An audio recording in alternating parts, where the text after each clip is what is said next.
Okay, South Carolina debate was last night. Let's get into this for the second time as my phone, this computer decided to freeze up on me.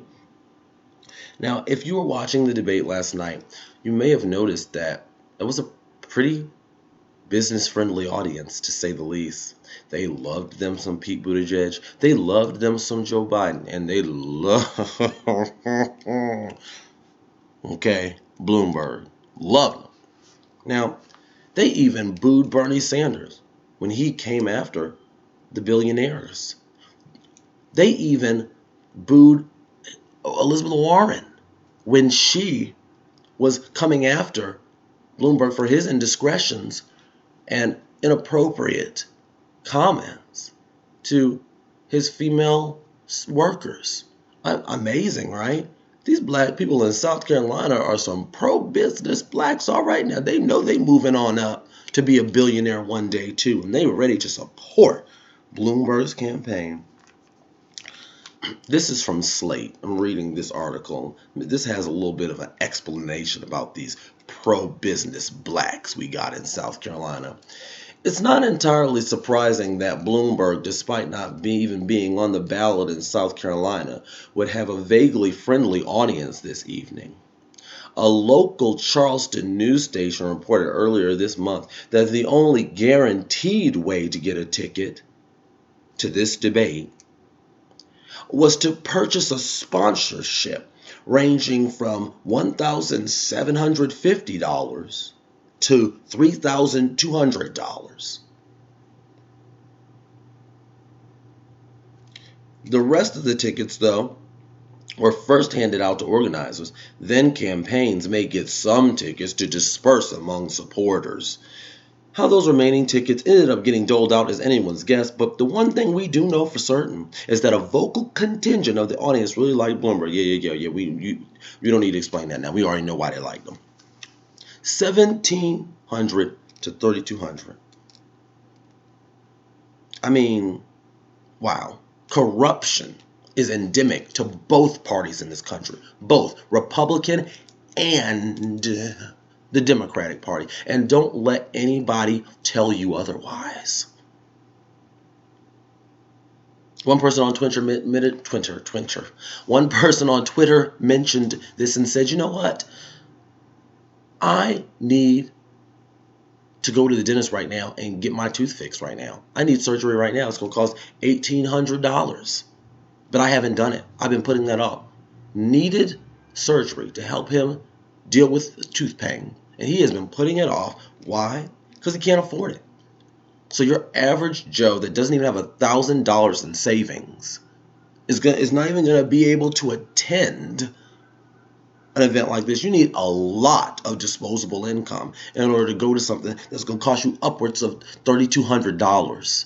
Who's got that kind of money just lying around where they can go to this event? Black people in South Carolina do? I don't think so.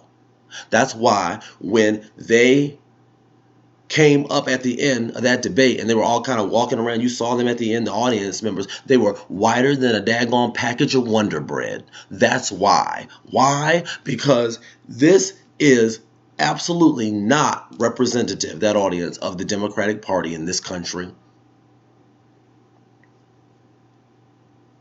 It's just amazing. Was talking to one of my friends last night, and I was telling him, you know what? I'm tired of this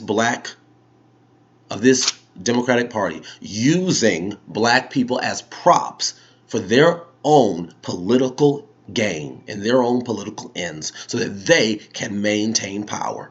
Because make no mistake about it, that's what's going on here. They don't care about you. They don't care about the black community. The DNC cares about one thing and one thing alone: winning. Well, they stand up for voting rights. They stand up for voting rights because they think it's going to help them to maintain power. These people have no principles. They prove it over and over and over again. How stupid do you have to be to not see that? And this is yet another example. These people have come to South Carolina to pander to to try to win over black supporters. All I saw last night was a bunch of pandering. Let me tell you something. Oh, yes, black, blackety, black, black. I'm like, sit down. You ain't never said nothing about black people in any of these debates. Now you get up here, you trying to act like, we got someone like Amy Klobuchar who won't even go to black media to talk to anybody that actually looks like me. And she's trying to get on that stage and make a pitch to people in South Carolina. Again, how stupid do you have to be to think that that's going to win over black people? I didn't even watch the post-debate coverage last night. I was like, we're going to talk about the debate as a whole later, but I was like, I'm not even going to do it. I can't. Because if they come and tell me that Amy Klobuchar won this when she basically disappeared into the wallpaper, we're going to have problems. I'm going to have to throw something at the television. And I'm at a friend's house, so I can't really be destroying their television. So they have come to South Carolina, where they're supposed to be making a pitch to black people about why they should support their campaign. And here the Democratic Party is charging an obscene amount of money to be able to even come in and see them, this debate. You claim, think about this, you're in South Carolina, where a large portion of the population is black, and the majority of the Democratic Party is black. And we disproportionately, more than white people, more than others, struggle with wealth and income inequality. And you claim that you're there to talk to us, but then you price us out of having a seat at the table. My goodness. This just shows you how much the DNC really cares about black people. Because if they actually care about the community, they would have black people up in the House. They would have black people represented at this debate, being able in the audience to listen and to hear and to be a part of this conversation. Instead, what do? They invite their Democratic Party loyalist hacks and unthinking vote blue no matter who people into this process so they can sit there. And you wonder why there's so many quote unquote conspiracy theories going around about Bloomberg. So now I got a question for you. How much did Bloomberg pay people to go? How much did he pay people to go? So that they could sit in the audience and clap after everything he said. Woo, yeah. They'd be like, so Bloomberg, what do you think about this? Well, I think I'm like, he's not even finished with his point. Like, this is so unbelievably transparent that it's so evident to see that you guys have clearly been bought off. Why shouldn't I think that kind of corruption is going on here too? That people are getting paid by someone like Bloomberg to attend and cheer on his every word and jeer Elizabeth Warren, boo Bernie Sanders. This is just absolutely amazing.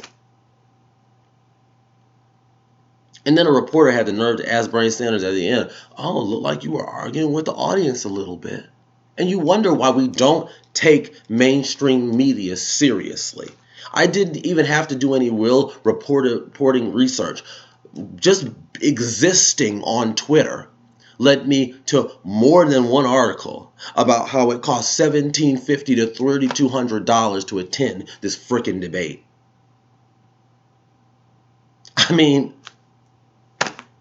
So that just right there shows me that you either know it and you're lying and being dishonest, or you should know it and you're incompetent and need to be fired. Which is it? Because you're not doing your job. You should be informing the American people.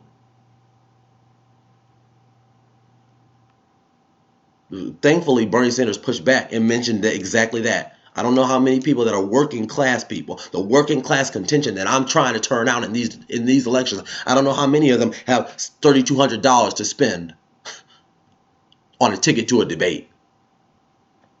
And I was like, go ahead, brother Bernie. Thank you very much for not just acting like, well, no. Because that's exactly what they're going to try to do, is act like. And when he was on stage, he went along with it. He didn't attack the audience. I think that's a good look, because unfortunately there's a lot of idiots out there who are going to think that's mostly black people out there booing him. But turns out, no, it's mostly rich people. That's why. So once again, people, don't allow them to gaslight you. Don't allow them to trick you. Always do your research, look into these things, because the Democratic Party is fundamentally dishonest, just like the Republican Party. I wish I would become an idiot, unthinking, uncritical vote blue no matter who moron. You're not going to find that on this channel. Never you worry, because that's not going to happen. If the Democratic Party nominates Bloomberg, I'm going to be out faster than you can say Jackrabbit. Okay, I'm done. So it's not going to happen. I'm not voting blue no matter who. You're going to put up someone that is progressive and represents my ideals, or I'm not going to vote for them. Because this is just too much foolishness that we've seen throughout every single portion of this process. There's not one part that the Democratic Party or their loyalists has not tried to hack into and fool around with. Not one part. Iowa was an absolute disaster. You got these crazy things happening right before debates. Oh, right before a debate, we find out that, Bernie Sanders is a secret sexist. And right before the Nevada caucus, we find out that, Bernie, the Russians are trying to help Bernie. Now they're trying to Russiagate Bernie Sanders. I will not be voting for the Democratic nominee if it isn't Sanders. I'm done with the Democratic Party. They are nothing but a bunch of rich, corporate-friendly stooges that if we allow them to keep going further to the right, they're going to keep going further to the right. And we keep following them, going, we don't have a choice, we don't have a choice, we don't have a choice, we don't have a choice. No, we have a choice. We got to stand up in this country and demand change from the Democratic Party. That's why you're right. It is a hostile takeover. When people are like, oh no, they're doing a hostile takeover. You're darn right. And crap like this is a big part of the reason why. Deuces.